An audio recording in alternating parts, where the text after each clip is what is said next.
하나님은 살아계십니다. 하나님을 기대합니다. 하나님은 하실 수 있는 줄 믿습니다. 저는 늘 목회를 하면서 마음속에 생각하고 있는 것이 녹슬어서 없어지지 말고 닳아서 없어지자.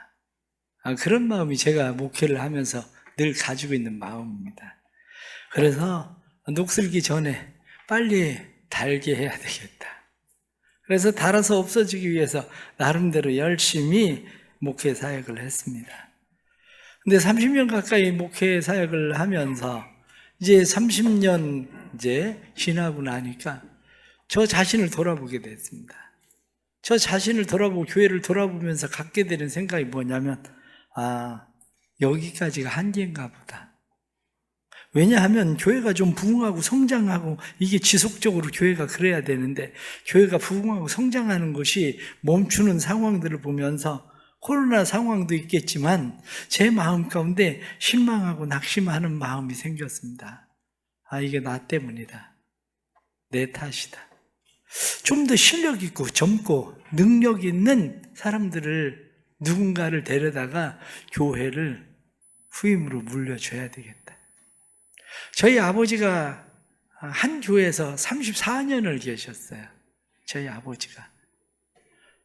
보령에서 한 34년 한 교회에서 시무를 하셨는데 우리 아버지보다 1년만 더 하면 되겠다. 35년을 하면 되겠다.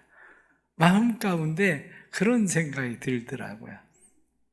그러면서 이번 안식월을 보내기 전에도 어떻게 하면 그런 일을 할 수 있을까 하고 생각한 것 중에 하나가 조금 일찍 은퇴하고 선교사를 나가는 것도 나쁘지 않겠다. 가서 선교를 하고 선교 사역을 하는 일. 근데 어느 해에 제가 선교지를 갔습니다.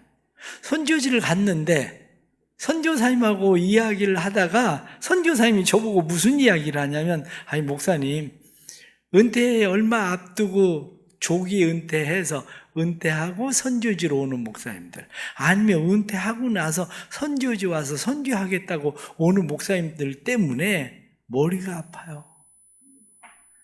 이게 무슨 일이지? 그랬더니 하는 이야기가 그분들이 오면 일단 나이가 70이 다 되면 가장 문제가 뭐냐면 언어가 안 된다는 거예요. 그때는 말을 배우려고 해도 이미 난청이 생겨서 발음을 제대로 알아들을 수가 없으니까 언어가 안 된다는 거예요. 그런데 언어가 안 되는 목사님이 선배 목사님이라고 그동안 교회에서 후원했던 목사님이라고 오면 집 사야 된다고 그러고 냉장고 사야 된다고 그러고 차 사야 된다고 하다못해 집 하나 고치는 것까지 선교사님을 불러가지고 일을 시키니 이거 선교사님을 도와주는 게 아니라 선교사님 발목 잡기야. 더군다나 그런 분들이 오면 자기가 할 수 있는 게 아무것도 없으니까 수시로 시시때때로 선교사님을 부르니까 목사님 완전 민폐입니다. 그때 제가 깜짝 놀랐어요. 나들으라고 하는 소리구나. 그러면서 혹시 돈이 있어서 그냥 통역자를 두고 사역을 한다고 합시다. 그래도 사역자를 두고 일을 하려면 차라리 그 돈을 선교사님 주면 일 더 잘할 수 있습니다. 그때 제가 깨달은 게 내가 갈 곳이 아니구나. 나는 은퇴하고 조기 은퇴를 하고 그러면은 선교지 가서 일을 하면 되겠다라고 생각을 하기도 했었는데 이거 아니구나. 그런 생각을 했습니다. 그러면서 다시 제가 생각을 한 것이 그래 나는 지금까지 살면서 주로 목회자로 삶을 살았는데 내가 예전에 교회가 작았을 때 아니면 신학교를 다닐 때 그때는 제가 솔직하게 목회자이기보다는 전도자였거든요. 전도자로서 버스 안에서도 전도하고 그리고 축호 전도하고 노방 전도하고 전도를 하면서 사람들을 만나고 예수 믿게 만들고 이런 일을 했는데 교회가 좀 부흥하고 성장하면서 목회자가 된 거예요. 목회자가 되다 보니까 주변에 안 믿는 사람을 내가 아는 사람이 없어. 전도할 사람이 없어. 전에 같은 경우는 제가 지하교회에 있고 그럴 때는 제 주변에 상가에 모르는 사람이 없었어요. 왜? 신방할 교인도 없고 내가 그러니까 막 집집마다 계속 돌아다니면서 그냥 놀아주고 얘기하고 그러다 복음 전하고 그러면 그 사람들은 저 목사님 이렇게 나를 목사로 알고 있는데 내가 이 주변에 다녀도 이 주변에 내가 목사인 거를 아는 상가가 하나도 없어. 야, 그래서 제가 생각하기를 그래 전도자로 살아야 되나? 몇 년은 그래도 좀 전도자로 나를 하나님 앞에 드려봐야 되겠다 이런 생각을 했는데 웬걸 코로나가 왔잖아. 아니 코로나가 와서 사람들을 대면 접촉하는 일들이 어려워지고 그러니 서로 아는 오이코스 전도, 관계 전도가 아니면 이제 전도가 어려워진 거예요. 종종 여러분들은 어떻습니까? 대전역 앞에나 아니면 서울역 앞에 메가폰 들고 예수 믿으라고 전도하는 사람, 불신지옥 뭐 아직도 그렇게 전도하는 사람 전도에 도움이 된다고 생각합니까? 전도에 걸림돌 된다고 생각합니까? 더러는 그 이야기를 듣고 다시 주님을 믿어야 되겠다, 주께로 돌아가야 되겠다는 사람도 있겠지만 대다수의 많은 사람들은 예수 믿는 사람들 왜 저러는지 몰라? 이렇게 생각하는 상황이 돼버리는 거죠. 그러면서 지난 안식월 기간 동안 제가 많이 고민을 하고 있었던 것 중에 하나가 뭐냐면 나는 지금 합리적 도피를 꿈꾸고 있구나. 어떻게 하면 교인들에게 내가 교회가 부흥하고 성장하고 이런 안 된 거를 그냥 합리적으로 적당하게 물려주고 나는 빠져나오는 합리적 도피를 내가 생각하고 있구나. 그런데 제가 지난주에 설교 말씀드린 것처럼 제가 만난 곳이 겐그리아거든요. 겐그리아에서 제가 만난 것이 교회를 비행기가 아니라 우주선으로, 인공위성으로 만들어서 그 우주선 인공위성이 올라갈 수 있도록 열 추진체가 돼서 모든 에너지를 소진하고 떨어져 나오면 되는 거지. 그러면 모든 에너지를 소진하고 떨어져 나올 수 있는 방법이 무엇일까? 겐그리아에서 사도 바울이 머리를 깎고 2차 전도여행을 끝낸 것이 아니라 머리를 깎고 사도 바울이 다시 3차 전도여행에 새로운 계획을 세우고 새로운 전도여행을 시작하던 것처럼 그 수많은 고난이 끝난 것이 아니라 새로운 고난의 시작이 되던 것처럼 그래, 하나님 앞에 새로운 고난의 시작, 새로운 시작을 해봐야 되겠다 이런 마음이 생긴 거죠. 그러면서 하나님께서 제게 주신 말씀이 무슨 말씀이냐면 지금은 포기해야 될 때가 아니야. 지금은 포기해야 될 때가 아니라 지금은 다시 시작해야 될 때야. 그러면서 오늘 성경 본문에 나타난 말씀이 제 안에 왔어요. 오늘 성경 본문에 나타난 말씀은 한 과부가 있었습니다. 어떤 아주 어려움에 봉착했는데 이 어려움은 한마디로 원통한 일이에요. 마음 가운데 얼마나 그 일이 분한지 원한이 마음 가운데 가득 차는 일입니다. 그런데 과부라는 말 그 자체가 이미 사회적 약자라는 이야기거든요. 그를 도와줄 사람, 그가 의지할 사람이 없으니까 이 사람이 하는 수 없이 직접 재판관을 찾아가서 재판관에게 내가 정말 억울한 일을 당했습니다. 나 좀 도와주세요. 내 이 원한을 좀 풀어주세요. 그리고 재판장에 가서 이야기를 한 겁니다. 그런데 성경은 이 재판장에 대해서 무엇라고 이야기하느냐? 그 재판장, 그 사람 불의한 재판장 이렇게 표현하죠. 어느 정도로 불의하냐? 하나님을 두려워하지 아니하고 사람을 무시하는 사람. 유대인들은 사람을 무시하는 사람에 대해서 그래 인간성이 한마디로 교만해서 그러기도 하지 더러는 그렇게 생각하기도 합니다. 그런데 성경에 나타난 말씀처럼 하나님에 대해서 두려워하지 않는 사람, 이 사람은 버려진 인간이에요. 그 인간 한마디로 상대 못할, 취급 못할. 왜냐? 의식 속에 이미 하나님이란 존재 의식이 없으면 그 인간은 버려진 인간이나 마찬가지거든요. 그런데 오히려 이 과부가 한마디로 인간 취급되지도 않는 그 재판장에 가서 내가 원한을 사고 있는데 원통한 일을 만났는데 나 좀 도와주세요. 그렇게 이야기를 하고 있지만 그가 얼마 동안 듣지 아니하다가 귓방구도 안 끼는 거야. 들은 채도 안 하는 거야. 내가 왜 도와줘야 되는데? 그리고 완전 무시하는 거죠. 그런데 이 과부가 이 재판장을 찾아가고 또 찾아가고 계속 성경에 나타나는 말씀처럼 번거롭게 했다. 그렇게 돼 있어요. 아주 번거롭게 계속 귀찮게 하는데, 이 귀찮게 하는 그런 이 번거롭게 하는 일, 이게 뭐냐면 주먹으로 눈탱이를 치다, 그런 얘기예요. 무슨 얘기입니까? 주먹으로 눈을 계속 맞아보세요. 그럼 눈이 파랗게 멍들 거 아니에요. 그럼 밖에 나가면 저 사람 얼굴이 저게 뭐야? 얼굴 왜 저렇게 생겼어?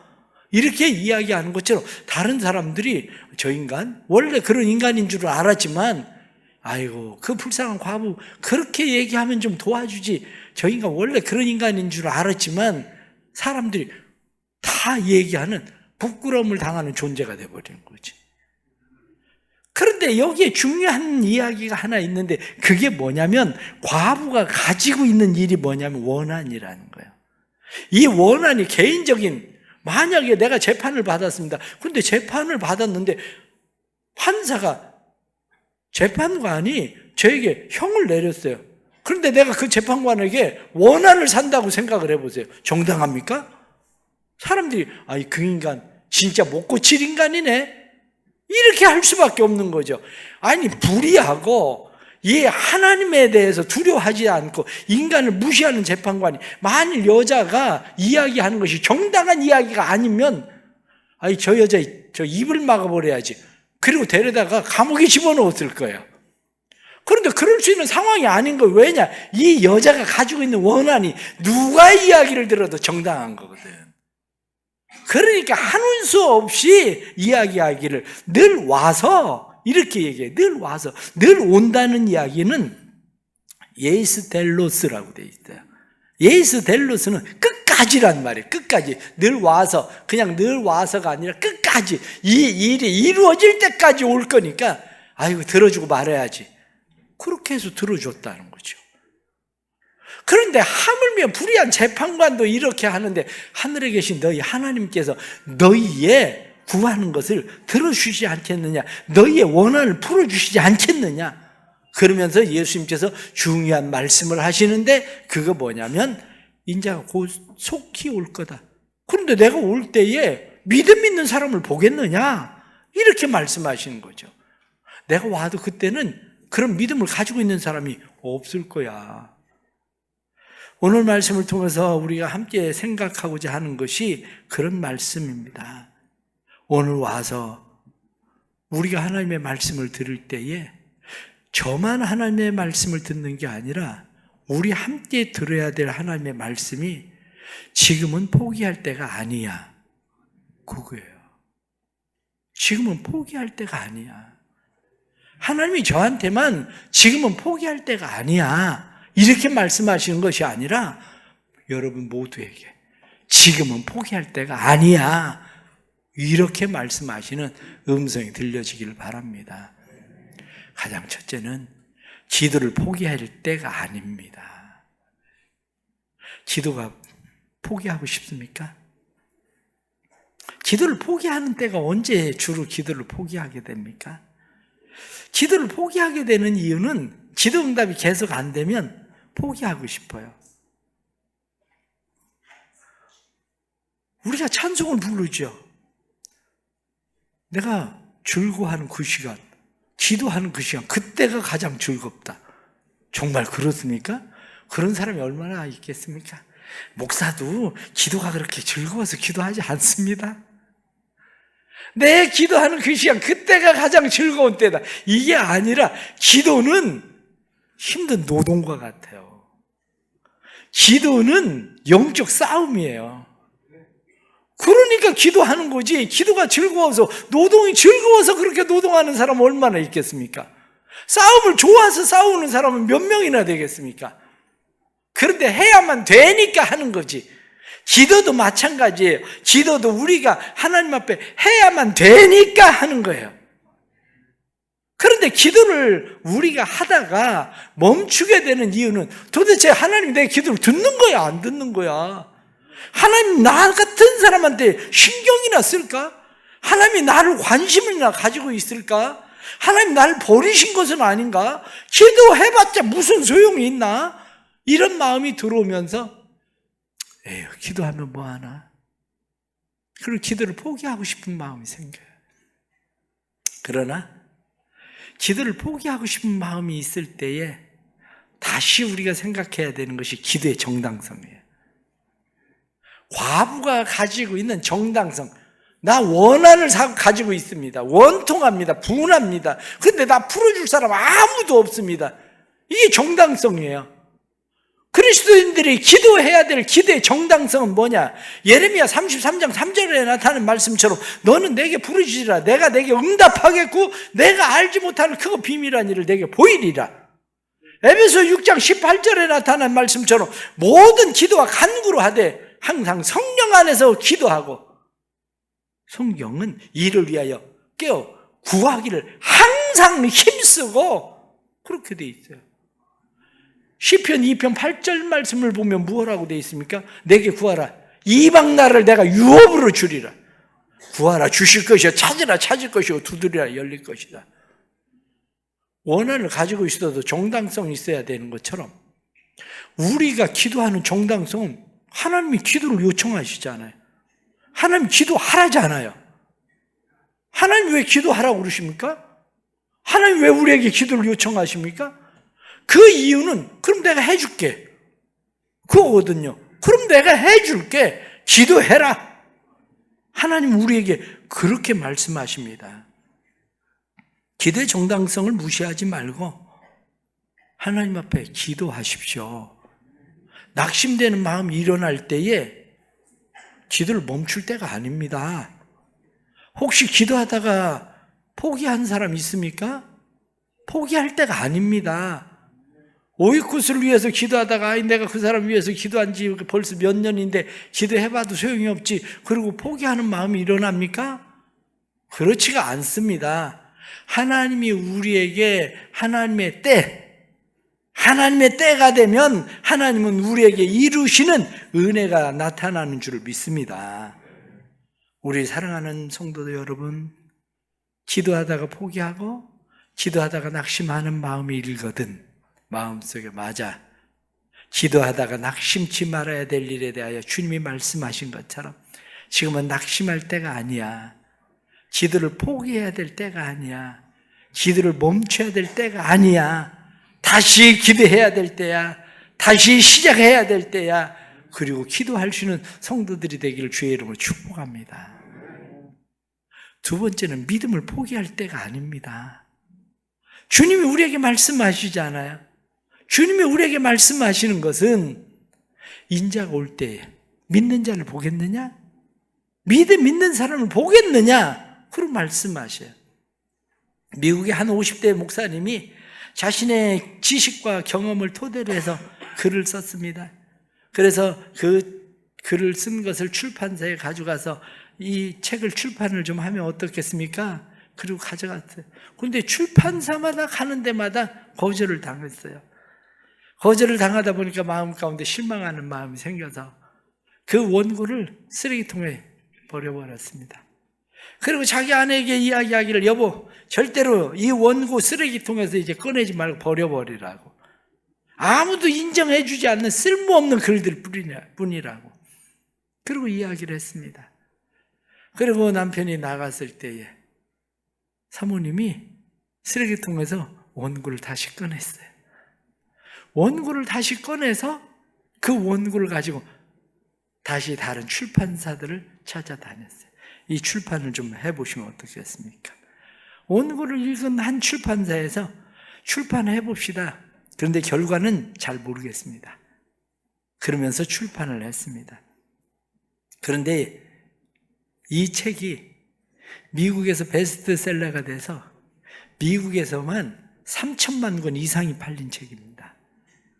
그게 적극적 사고방식이라는 노먼 빈센트 필 목사님이 쓴 책이에요. 그 책이. 남편은 버려버리지 뭐. 그리고 그의 마음 가운데 믿음이 포기됐어요. 그러나 아내는 포기하지 않았습니다. 아내는 포기하지 않고 믿음을 가지고 그 책을 출판하기 위해서 다니는 거예요. 존 맥스웰 목사님은 생각의 법칙이라는 책에서 생각을 바꾸면 믿음이 달라진다. 믿음이 달라지면 기대가 달라진다. 기대가 달라지면 태도가 달라진다. 태도가 달라지면 행동이 달라진다. 어떤 행동을 바꾸려 시도하기 전에 마음부터 바꿔라. 마음을 바꾸면 믿음이 생긴다. 사랑하는 성도 여러분, 주님께서 우리에게 원하시는 것이 무엇입니까? 믿음을 보겠느냐? 바로 그거예요. 믿음이라는 게 무엇입니까? 믿음은 과거를 보는 게 아니라 믿음은 미래를 향하고 미래를 보는 게 믿음입니다. 믿음은 과거로부터 자유하게 하는 것이 믿음입니다. 과거에 우리의 아픈 상처나 아픈 경험들, 우리의 실패들, 그런 모든 족쇄를 풀 수 있는 것은 믿음입니다. 믿음 있는 사람은 앞으로 가게 되는 것은 성경은 우리에게 히브리서 10장에 분명하게 말씀합니다. 오직 나의 의는 믿음으로 말미암아 살리라. 뒤로 물러가면 내가 저를 기뻐하지 아니하리라. 뒤로 물러서지 마라. 믿음으로 나아가라. 우리에게 그렇게 말씀합니다.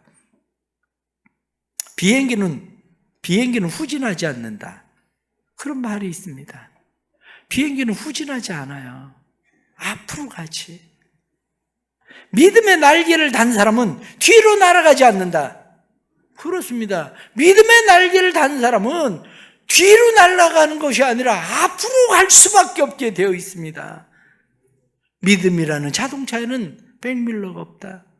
사랑하는 성도 여러분, 무엇 때문에 낙심하고 절망해 있습니까?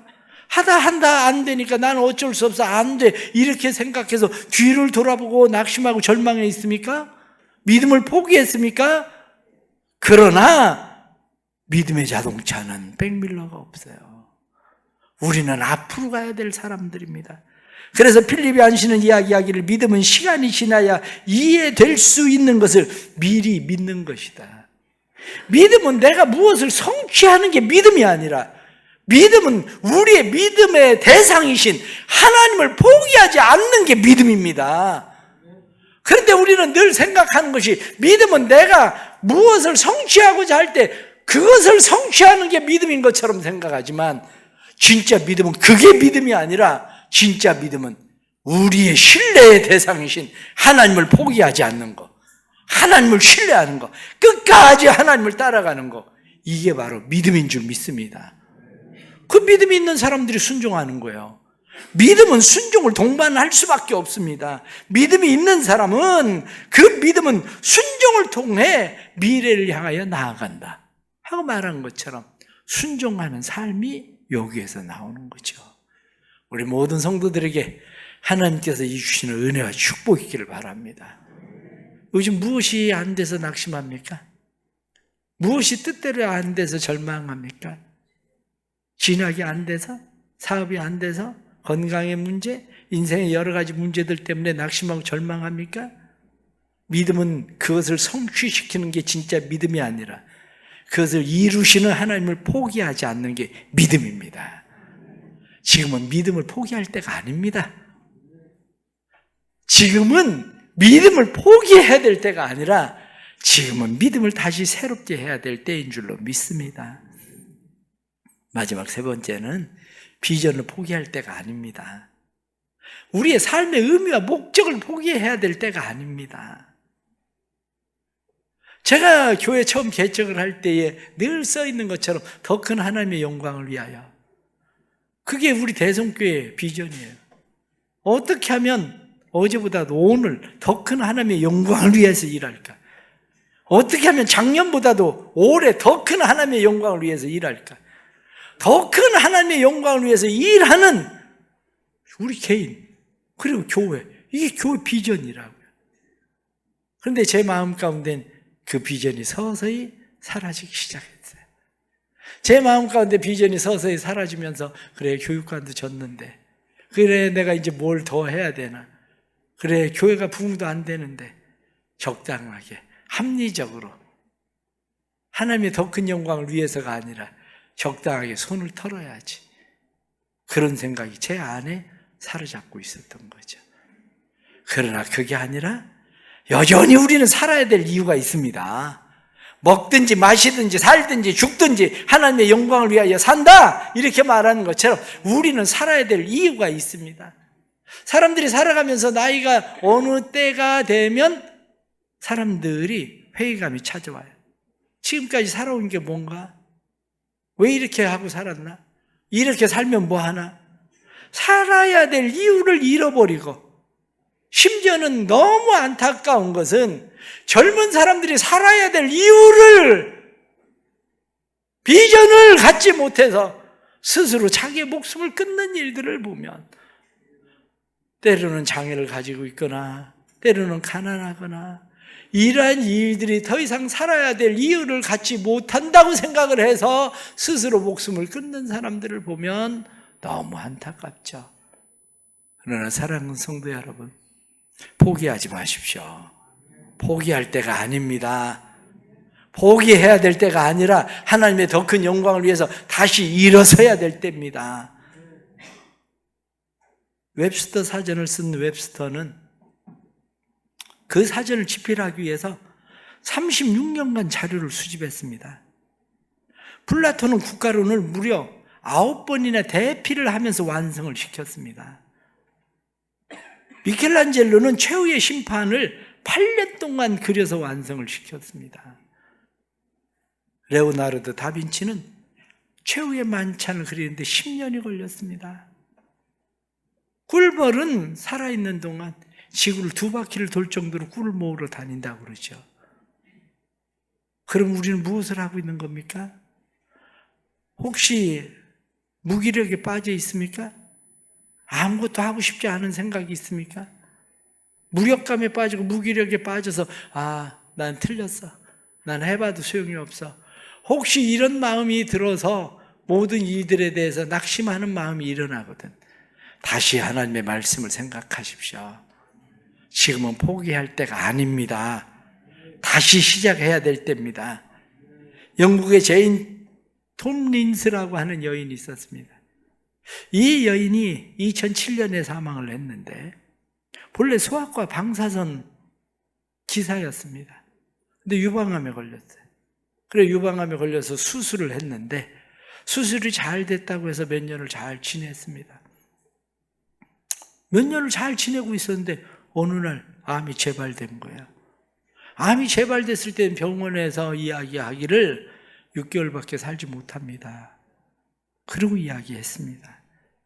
6개월밖에 살지 못한다는 진단을 받고 나서 그냥 죽음을 기다릴 것인지 아니면 죽음을 맞이해야 할 것인지 자기 인생을 결단해야 될 때가 됐습니다.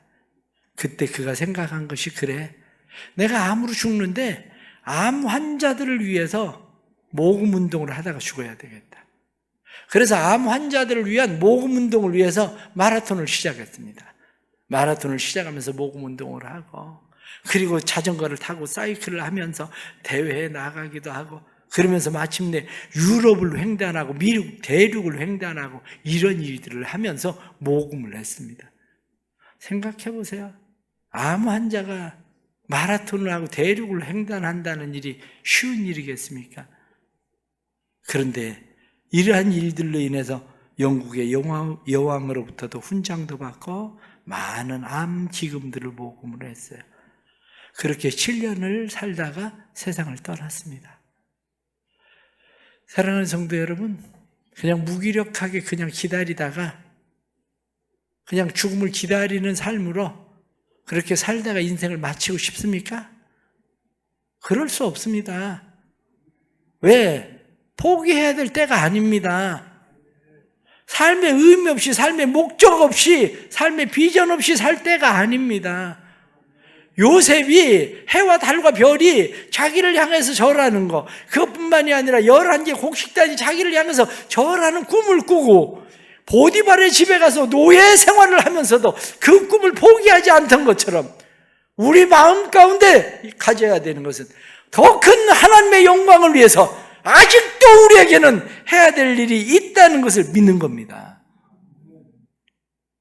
불을 피우다 보면 하얗게 재가 쌓여 있습니다. 그래서 불이 꺼졌나 싶은데 다시 불기 시작하면 재가 날아가면서 그 안에 빨간 불꽃들이 보이기 시작하죠.